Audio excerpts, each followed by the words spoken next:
In the late 19th century, Norway was seeing an influx of people into the country despite mass immigration to America. But in the small town of Selje Nordfjord, Norway, a young man named Sievert Thomas Cody Erdahl was about to embark on the adventure of a lifetime. Sievert was born in Selje Nordfjord, Norway on August 12, 1858, to Thomas Sievert and Ingeborg Erdahl. After graduating from Volden Seminar at the age of 19, he became a teacher for a short while before joining the Norwegian army. As a soldier, Sievert met a young woman named Ingeborg Erdahl, who was among the women who carried water to the soldiers, and a bond was formed. Sievert, having lost his mother in a tragic ocean accident as a very young boy, had decided to move to America in hopes of one day owning his own land. Ingeborg stayed behind in Norway, but it would not be for long. She and Sievert had planned for her to join him after he was settled in America. In 1883, Sievert arrived in America, and after teaching parochial school at 2 Lutheran churches in Blue Earth County, Minnesota, he heard of work available on the Barrett Farm in Stevens County. He came to Morris by train in 1889 and took on a job tying twine around hay on Barrett's 16,000-acre farm. He took up homestead on the northeast corner of Section 30 of Donnelly Township. After making a deal with the section's owner, who had lost his tree crop to a fire, Sievert used the money he had made working for Barrett and the money he had saved from teaching parochial school and paid $700 for that Section 30 on November 30th, 1889.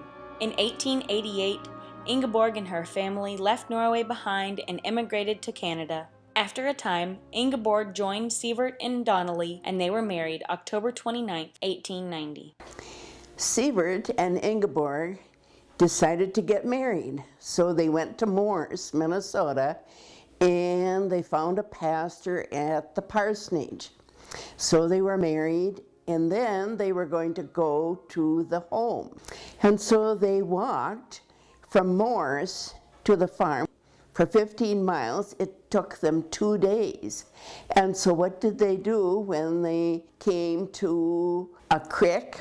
They had to take their shoes off and carry their shoes and walk through the creek. Well, since it took quite a while, so they found a haystack, and so they slept in the haystack until morning, and then they proceeded on their way out to the farm. Sievert, who was a teacher by trade, helped people write letters to home, telling of the grand adventures they had while in America. He made a point to help those who were trying to connect with family, and also guided others in their immigration process. Sievert and Ingeborg found connecting with family very important. They themselves had a large family. Together they had 9 children. One daughter, Pernell, passed at the age of 2 in 1895. Each child was born in their home on the Donnelly farm. The eldest of these children is Marie, born July 1891.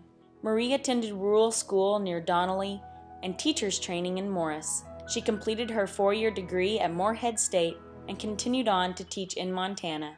Albert, born in January 1895, moved to Montana until World War I, when he joined the armed forces in Europe. After returning home, Albert was a charter member of Medicine Lake Lutheran Church in Montana, where he helped build the church. January 1897, Peter Erdahl was born on the Erdahl family farm, and he attended Morris High School until he went back to help his father with the farm in Donnelly. Ole was born in June 1899. He worked on neighboring farms before marrying a farmer's daughter, and then moved to Montana to work the oil fields. He and his family returned to his wife's family farm after the birth of their first child. And then came the twins, Agnes and Richard, born November 1901. Agnes attended teacher's training and taught rural school in Stevens County before working at the tax office in the courthouse. Richard moved to Montana to work for the Great Northern Railroad for a couple of years before joining his brother Albert on his farm near Medicine Lake. In June 1904 came Ida.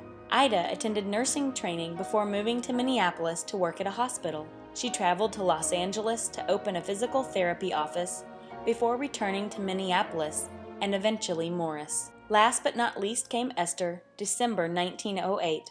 Esther was a very active teen and continued on to Fairview Nursing School, despite the fact that she'd suffered from tuberculosis. During the time Esther had tuberculosis, Sievert and Ingeborg moved to Minneapolis to provide her with better care. They lived in a large house with a large screen porch so Esther could enjoy the fresh outdoor air. Ingeborg and Sievert ran this house as a boarding house, and today the house still stands. And in this location is now a church, which is telling since a healthy faith life was a very important part of the Erdahl family tradition. They were members of the Kongsvinger Lutheran Church near Donnelly, and every Sunday, Sievert would hitch up the 2 oxen to their cart and drive 8 miles to church. Each child was raised in the Lutheran faith, and they were expected to complete their confirmations classes at Kongsvinger Lutheran Church. Many of the children continued their faith into their adult lives. Sievert was well respected among the congregation, and he often led Bible study. Sievert passed his love for Bible studies by telling his favorite stories to his children and his grandchildren.